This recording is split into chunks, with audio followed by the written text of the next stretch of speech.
Hole was all over MTV and alt-rock radio during the mid-90s, but its members all suffered terrible tragedies throughout their lives, before and after the band broke up. Here's a look at the real-life tragic story of Hole. Wild and complicated adults, the kind who become hard-living rock stars, often start out as troubled kids and teenagers. That's definitely the path followed by Hole mastermind Courtney Love. Born Courtney Michelle Harrison in 1964, her parents had split by the end of the decade.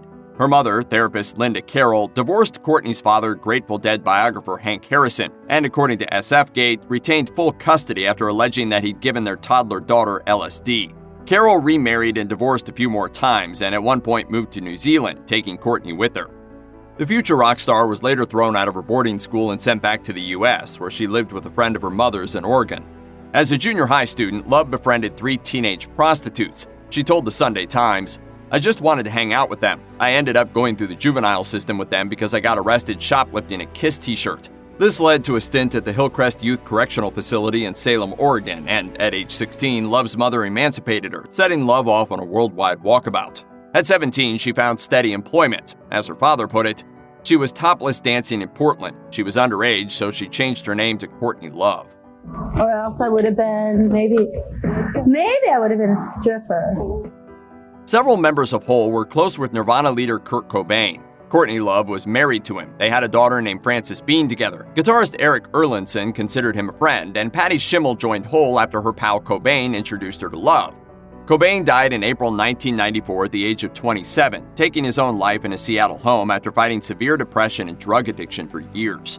According to Rolling Stone, the death came with some sad and ugly warning signs. Earlier in 1994, Cobain almost died of a drug overdose after a tour stop in Rome.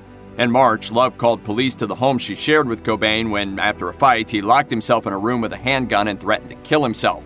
While authorities confiscated several bottles of pills and 4 guns, Cobain said he hadn't really planned on taking his life that night. Nevertheless, Cobain continued to battle his many demons, and after reportedly going missing for 6 days, the singer was found in his home, dead of a self-inflicted gunshot wound. Just 2 months after the death of Kurt Cobain, another tragic, far too early musician death unnerved Hole. On June 16, 1994, the band's bassist, 27-year-old Kristen Pfaff, was found dead in the bathtub at her apartment in Seattle.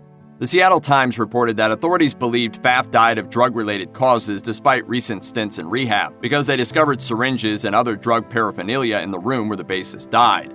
Pfaff reportedly hated Seattle and was only in the city temporarily, visiting for Cobain's funeral and to grab her personal effects before moving back to her home in Minneapolis.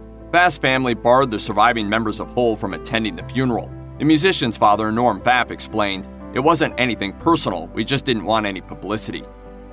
Courtney Love was frequently in the news from 2003 to 2005, but not for her music. In October 2003, according to People, Love broke some windows at her boyfriend's house, was arrested for being under the influence of a controlled substance, and then went home and took more painkillers, leading her 11-year-old daughter Frances Bean to call an ambulance. Love temporarily lost custody of her daughter over the incident, and after telling a friend she was a danger to herself, she was checked into a psychiatric facility against her will for 24 hours. Problems continued into 2004, according to the Associated Press, when, hours after flashing David Letterman multiple times during an appearance on his show, "My whole life I've just wanted to flirt with you." Oh, well, we don't need a show for that, do we? she was arrested for hitting a fan with a mic stand during a club concert. Weeks later, according to CNN, she allegedly attacked a woman with a metal flashlight and a bottle. After failing to appear for an arraignment on an assault charge, Love was arrested on July 9, 2004, her 40th birthday, and was placed on a 72-hour watch at a hospital. A year later, Love, on probation for various offenses, admitted to a judge that she'd violated the terms of that agreement by using drugs and was ordered into a 28-day rehab program. In order to avoid prison time for her crimes, she accepted an additional 180-day rehab stay. Rock stardom via Hole was technically a sideline for Courtney Love. Long before she got into music, Love was an actress, appearing in a few 80s cult classic films like Sid and Nancy, Straight to Hell, and Tapeheads. After Hole's music and associated dramas made her a household name, Love returned to playing professional make-believe, landing roles in 3 big 1996 movies, Feeling Minnesota, Basquiat, and The People vs. Larry Flynt, which earned her a Golden Globe nomination. Despite that, Love only landed a handful of major acting roles afterward. What happened?